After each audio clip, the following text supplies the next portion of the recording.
চারিদিকে আতশবাজি ফোটানো শুরু হয়ে গিয়েছে।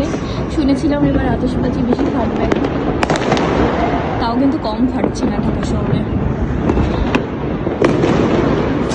অলরেডি আমাদের খাওয়া দাওয়া শেষ হয়ে গিয়েছে, এখন আমরা ঘুরতে বের হব।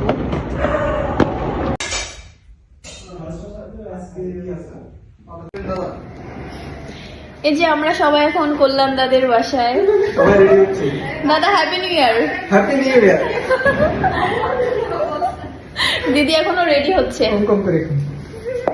খাওয়া দাওয়া শেষ হয়ে গেছে আমাদের, এখন আমরা বাইরে ঘুরতে বের হবো, বাইরে কি অবস্থা দেখবো।